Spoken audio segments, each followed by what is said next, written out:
nosso boa noite a todos e que Jesus nos ilumine uma vez mais. Esta noite, a nossa proposta é fazermos uma reflexão. Nós sempre, ao falarmos, ao conversarmos, nós explicamos que não somos palestrantes, somos professores, né? Então esse dom da oratória muitas vezes nos falta. Mas creiam, tudo que aqui a gente falar vai ser assim, com muita responsabilidade, no intuito de que saiamos daqui realmente melhores, mais confortados. Esse é o nosso desejo e o desejo de toda a diretoria da federação, e que em nome dela a gente traz aqui um abraço a cada um de vocês. Então nós começamos perguntando: que dias são esses? Vocês podem responder mentalmente: que dias são esses? Cada qual com certeza vai responder de acordo com o que sente, de acordo com a realidade vivida, de acordo com a maneira com que nós enxergamos o mundo. E mesmo sendo espíritas, nós muitas vezes nos encontramos e perguntamos: como é que você vai? Tô indo, né? Então, não é o ser espírita que nos diferencia. Se eu começasse aqui dizendo que esses são dias em que o tempo passa muito rápido, em que nós não temos o domínio, quando a gente vê, já foi. Perdemos o tempo, muitas vezes perdemos tempo com bobeira, muitas vezes são tantas atividades que perdemos a noção do que é urgente, do que é necessário, do que é emergente.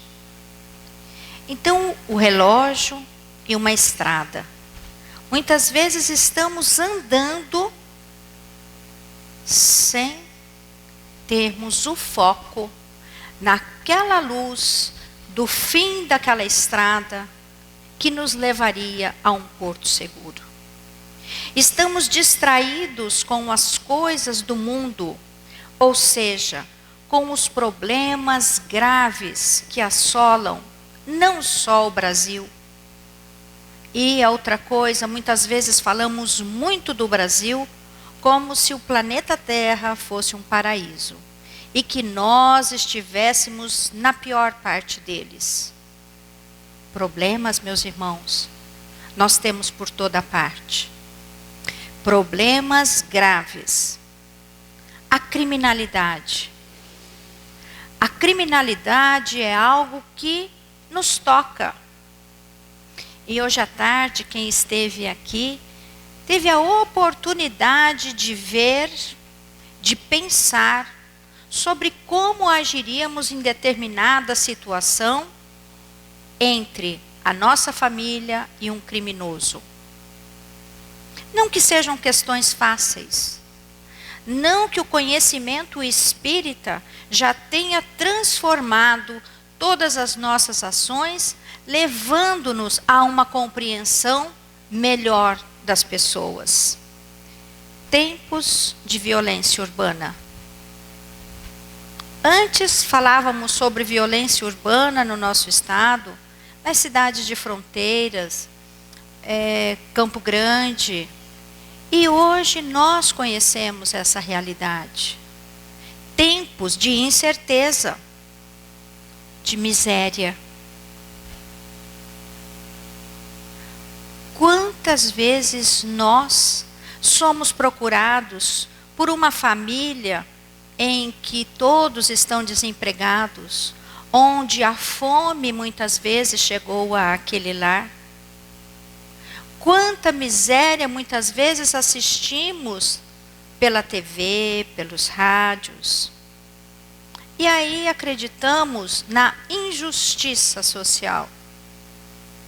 Talvez haja essa injustiça.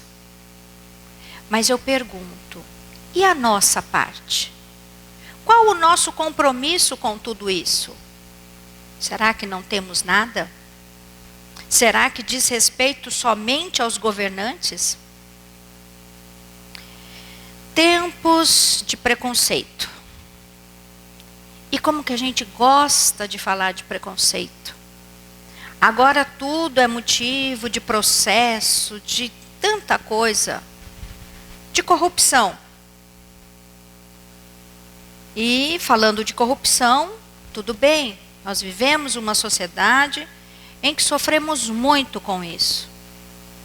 Mas existem países em situação muito piores que a nossa, em que a sociedade ainda está muito pior, não só pela miséria gerada pela corrupção, mas pela falta de uma abertura onde a gente possa conhecer melhor o estado em que aquela sociedade vive. Tempos de ignorância. Ignorância no sentido não só da falta de conhecimento, mas a ignorância também no sentido de ignorar, não querer saber sobre o outro, de maldade. E aí eu deixei essas duas palavrinhas para o final. Que dias são esses? Dias de desafios, que antes a gente só dizia problemas, e depois resolvemos mudar. Por quê? Porque o desafio, você se sente confortável, ou você se sente com instrumentos, com bagagem para enfrentar aquela situação. E muitas vezes o problema, você só enxerga o problema e não vê como sair dele. E também de conflitos. E aí eu acho que foi o Fernando, hoje à tarde, ou o Fefeu, eu não me lembro, em que a gente realmente tem conflitos. Nós temos conflitos internos que nos desestabilizam, que nos desarmonizam, que levam, nós somos o instrumento a levar a desarmonia por onde quer que passemos. Então, esses conflitos, muitas vezes, eles se transformam em conflitos, não só entre pessoas, mas conflitos entre nações, bélicos, ou seja, guerra. E a gente poderia aqui continuar falando de tudo isso. E vocês também poderiam falar, Darlene, do que é que nós vamos conversar hoje à noite? Porque isso nós conhecemos.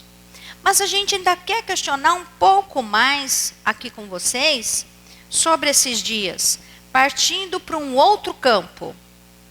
Nós temos uma produção cultural imensa. Não estamos falando da qualidade dessa produção, mas ela existe. Nós não podemos negar. São tempos em que intelectualmente a humanidade cresceu muito. Muitos de nós, antes, a sociedade tinha que nível de escolaridade? Raros aqueles que tinham uma 8ª série. E isso eu não estou falando nem de 200 anos. Hoje não.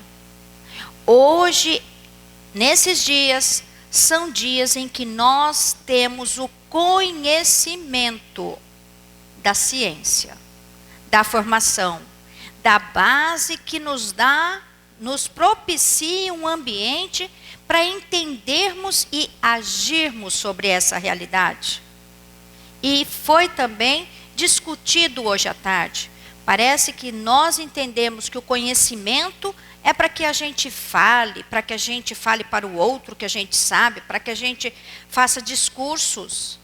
Gente, se o conhecimento não servir para a nossa mudança, para atuarmos naquela comunidade em que vivemos, para atuarmos dentro do nosso lar, dentro da casa espírita.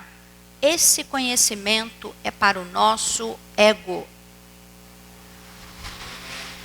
Porque esse conhecimento ele tem que servir para algo mais. Não é o conhecimento pelo conhecimento.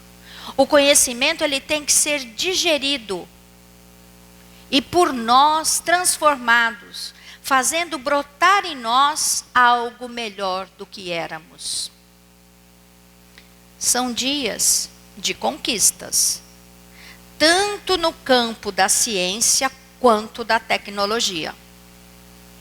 E já na época de Allan Kardec, ele também dizia que para aquela sociedade já havia um avanço no campo da ciência, mas que o nosso mal era o atraso moral. Imperava ali o egoísmo, a vaidade. E ele acreditava que em pouco tempo, né, o Espiritismo, com toda a sua mensagem, faria esse papel, né, através do nosso conhecimento, da nossa transformação, da transformação da humanidade.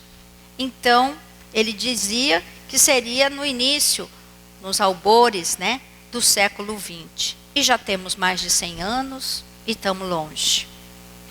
Mas, isso daqui, gente, eu preparei antes do coronavírus, tá? Então, nós temos um tempo em que nós temos também produção de vacinas. Hoje, estamos com um sarampo no Brasil novamente. Por quê?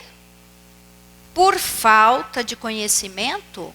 Por falta de esclarecimento? Ou por rebeldia? Será que não há um trabalho de conscientização? Mas eu me recuso. O filho é meu, eu respondo por. Então nós temos exames. Você faz um exame, não fica claro. Os médicos têm opção de te pedir um outro, onde ajuda num diagnóstico mais rápido, mais preciso. Como que era isso há 40, 50 anos? Olha quanto avanço. Os transplantes. Mas, em contraposição a tudo isso, nós assistimos muitas vezes no nosso planeta, no nosso orbe, o surgimento de epidemias que muitas vezes se transformam em pandemias. Ou seja, essa globalização, essa aceleração de tudo, quer seja dos meios de comunicação, do transporte, tudo facilitado, tudo globalizado, e havia já um movimento anti-globalização. Com o coronavírus a gente vê que isso também é reflexo de uma globalização que nós temos que aceitar e, certamente, muito em breve, a ciência dará respostas. Ou seja, nós caminhamos muito rápido no campo da ciência, da intelectualidade. Nessas duas passagens aí dos slides, nós podemos observar que são tempos de contradição, de dualidade. Não dá para a gente ver um mundo totalmente onde as pessoas ainda não têm escolaridade, já tem o outro que tem. Temos tecnologia de ponta em várias áreas e temos a falta de acesso pela população a isso tudo. Então, muitas vezes, há todo um trabalho para essa ampliação da nossa visão, mas nós ficamos ainda nessa dicotomia. Entrando agora para um outro campo, nós vamos perguntar para vocês. Nós estamos vivendo dias sombrios. dias sombrios, altos índices de depressão, de suicídio. Aqui em Três Lagoas, quando o Divaldo esteve aqui, eu me recordo muito bem que ele disse que de cada 10 pessoas, 3 estariam com depressão, 3 já teriam tido, 3 iriam ter. E ele perguntava, e um que está faltando? Certamente também teria, porque com qualquer um desse time aí, do presente, do passado e do futuro, ela estaria convivendo. É uma pandemia. No entanto, nós temos a ciência, a psicologia, a psiquiatria, terapias alternativas auxiliando as pessoas. Não dá para dizer que não tem acesso. Temos sim. Mas muitas vezes é essa falta de conhecimento, é essa corrida exagerada, quer seja pelo tempo, por estradas que não conhecemos, por lugares que tentamos percorrer, que tem levado à depressão, à loucura, a transtornos. E muitas vezes transtornos que afetam não só a pessoa com o transtorno, mas todo o lar. Então, é um momento, são dias em que nós temos que cuidar da saúde dos nossos relacionamentos. Em casa, no trabalho, no centro espírita, onde quer que estejamos, há que ser feito todo um trabalho para ver se diminui um pouco essa ansiedade que trazemos. Aqui, nós, por essas imagens que chocam, né? É tudo que a gente falou até agora, mas não é separado. Não é, aqui vai ter um problema de depressão, ali vai ter um problema do desemprego, aqui vai ter um problema de injustiça social. Não! É tudo simultâneo. A nossa realidade é sistêmica. Ou seja, nós não somos ilhas. Nós não podemos viver isolados. E se formos pensar, chegaremos sempre nos nossos vícios de toda a ordem, gerando todo esse transtorno. Mas, para nos ajudar, nós trouxemos aqui Paulo. Vocês se lembram desse moço? Quantos de nós lê, relê Paulo e Estevão? Mas esse trecho aqui, nós tiramos da carta que ele fez aos Coríntios. E nesta carta ele diz: em tudo somos atribulados, mas não angustiados. Perplexos, mas não desanimados. Eu vou parar um pouquinho para que vocês leiam, entendam o que é que Paulo estava dizendo naquele momento.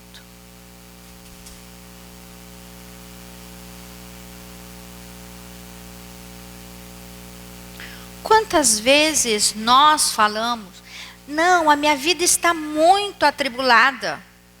Eu tenho tantas atribulações. Ou então, eu estou com uma angústia muito grande, eu estou com uma ansiedade, eu estou com desânimo, como se tudo fosse sinônimo. Mas Paulo teve muito cuidado com as palavras. E para ajudar nesse entendimento, nós buscamos no dicionário o que é atribulado, o que é angustiado. Então, se em tudo nós somos atribulados, atribulado quer dizer o quê? Que nós enfrentamos o quê? Aflições, sofrimentos morais, acontecimentos desagradáveis, nós enfrentamos. Já o angustiado é aquele que não luta. Ele se aflige, ele se atormenta, ele se inquieta e gera o quê? Angústia. Onde nós estamos? Porque Paulo dizia que em tudo nós somos atribulados, só que nós temos sido angustiados. E talvez isso daí seja uma chave para que a gente possa se entender e procurar buscar o enfrentamento. Como enfrentar? Aqui, quando ele vai tratar perplexos, mas não desanimados, cabe muito para nós, gente. Por quê? Porque você fica perplexo com uma situação. Puxa vida, eu não estava esperando isso. Te causa um espanto, né? Você fica meio sem saber como agir. Isso é perplexidade.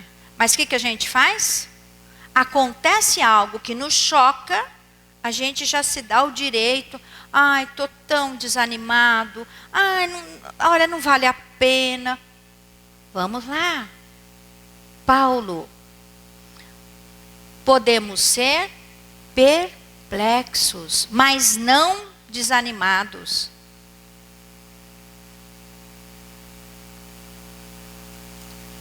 Atribulados, mas não angustiados. Essa é uma reflexão para a gente, de como estamos agindo. Mas aí, a gente trouxe aqui a Mafalda. Não sei se vocês, os mais novos, talvez não conheçam. A Mafalda nos ajudando a dar um basta em tudo isso, né? Por quê? Porque se a gente ficar se perguntando, bom, o que nós vamos fazer diante de tantos paradoxos? Como viver esse corretamente, está até entre aspas, né? Sem sermos alienados. Porque uma coisa também é a gente se vestir de uma santidade que nós não temos, né? E está ali angustiada, atormentada. E aí eu vou lá, minha irmã, isso tudo vai passar, se acalme que é assim mesmo. Cadê? Cadê a minha empatia? Ouve aqui na prece a palavra compaixão. Cadê o meu entendimento? E somos só espíritas, mas somos espíritos imperfeitos, em construção. Por favor, vamos entender isso. Nós vamos ter desafios, dificuldades, vamos ter. Mas, será que nós temos alguma diretriz para que a gente encontre equilíbrio, harmonia? Certamente que sim. Por quê? Porque nós já conhecemos Jesus. E hoje à tarde, quando a gente falava de doutrina espírita, nós também vimos que a doutrina espírita é o cristianismo redivivo. Então, se nós temos Jesus, nesses dias em que estamos vivendo, ele já tinha muitos ensinamentos para nos ajudar nessa passagem, nessa transição. E aí nós buscamos em Mateus uma passagem. Vinde a mim, todos vós que estáis cansados e oprimidos, e eu vos aliviarei. Tomai sobre vós o meu jugo, e aprendei de mim, que sou manso e humilde de coração. E encontrareis descanso para a vossa alma, porque o meu jugo é suave e o meu fardo é leve. Quantas vezes nos esquecemos de Jesus nesses momentos? Porque Ele se coloca ali ao nosso lado durante todos os momentos da nossa caminhada evolutiva.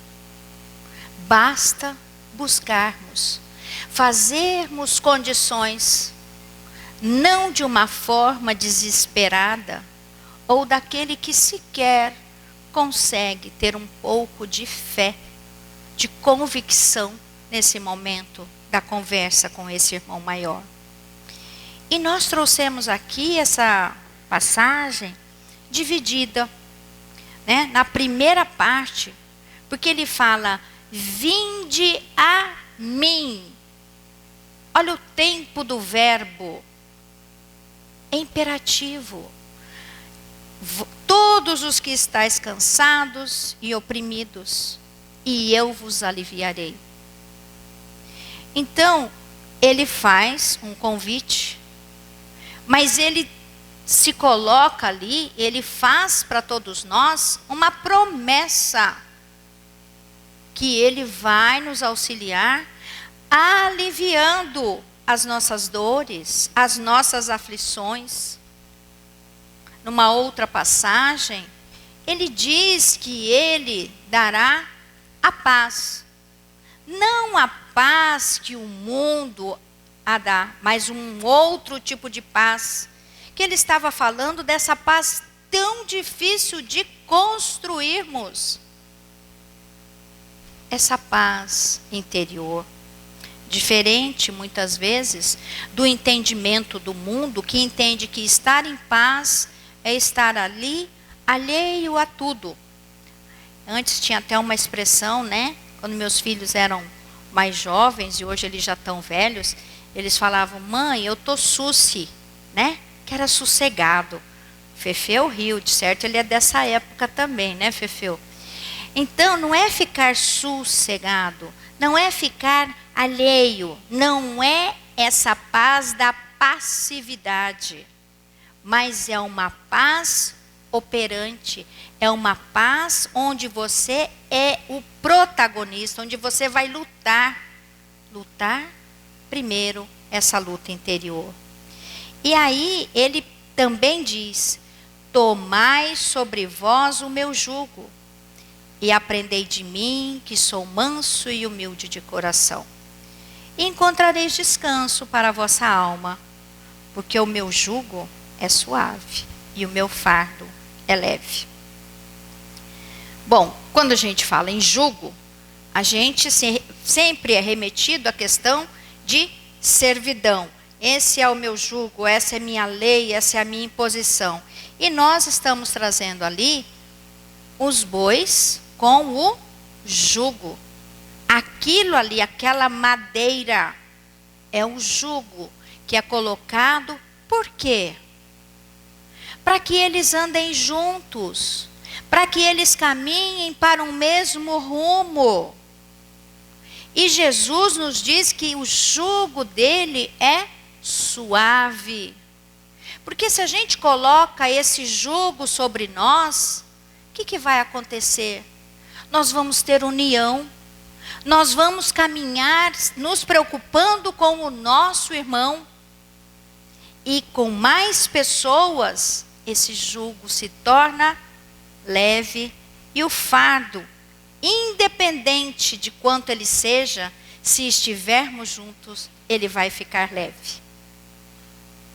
Então, isso é algo que nós temos que trazer para a nossa vida. Quando acharmos que está muito pesada a carga, porque às vezes a gente encontra, a pessoa fala: ah, mas a minha carga está tão pesada. Está longe de Jesus. Porque com ele, ela vai ficar leve. Só que não é sozinho. Nós estamos sempre caminhando com o outro. E o mais importante também é a gente observar, porque ele fala: e aprendei de mim, que sou manso e humilde. Gente, você não sabe como fazer? Está aqui. Ele se coloca como modelo para todos nós, mas impõe como dever, amor, caridade, conquista de virtudes. Então, se nós tivermos com tudo isso daqui, com todas essas questões, nós temos que fazer primeiro essa pergunta: qual que é a finalidade da reencarnação, da minha reencarnação? Por que é que eu estou aqui? Por que é que eu atravesso esses dias? Por que é que esses dias têm sido muitas vezes tão tumultuados para mim? Por quê? Porque a finalidade da reencarnação é expiação, melhoramento progressivo da humanidade. Sem isso, onde estaria a justiça? Isso os espíritos respondem. Então, meus irmãos, tenhamos a certeza de que nenhum de nós reencarnou para ter uma vida somente de flores. Porque nenhum de nós, nenhum espírito está aqui, transita sem a dor. Se estivermos transitando sem dor, é sinal que estamos sendo indiferentes. Porque talvez não tenhamos dores mais fortes, aquelas que muitas vezes assistimos com irmãos de caminhada. Mas ao não nos importarmos com a dor do outro, estamos cometendo sim um equívoco. Porque para essa reencarnação, pedimos a oportunidade do conhecimento espírita, a oportunidade da convivência com pessoas nem sempre fáceis, que são a nossa oportunidade de crescimento, que são a oportunidade de desenvolvermos virtudes. E estamos vendo como um castigo, como uma atribulação, como algo que nós não conseguimos muitas vezes superar. Mas, se somos espíritas, e se vocês concordarem com tudo aquilo que eu trouxe anteriormente desses dias, nós temos que responder essa questão aqui. Que dias são esses à luz do Espiritismo? Aí muda. Por quê? Porque nós conhecemos Jesus. Se nós conhecemos, nós conhecendo Jesus, mas com esses ensinamentos à luz da doutrina espírita, a primeira coisa que a gente sabe é que Deus não castiga. A gente sabe que Deus nos ama, que Ele é um Pai infinitamente justo, bom, misericordioso. É esse Deus que nós conhecemos. Então, diante desses dias, de todos esses tumultos, dessas agruras, nós temos que nos comportar, nós temos que agir de uma forma tranquila. Por quê? Porque nós sabemos que isso também vai passar, que toda a aflição é transitória e que essa justiça divina é misericordiosa. E por fim aqui, que toda a dor, todo o sofrimento só tem um porquê. A gente só passa por isso para aprendermos, para evoluirmos, para o nosso aprimoramento moral. E quantas vezes escutamos espíritas perguntando: por que é que isso aconteceu ou acontece comigo? Gente, dá uma olhada na pergunta. Comigo, com outro pode?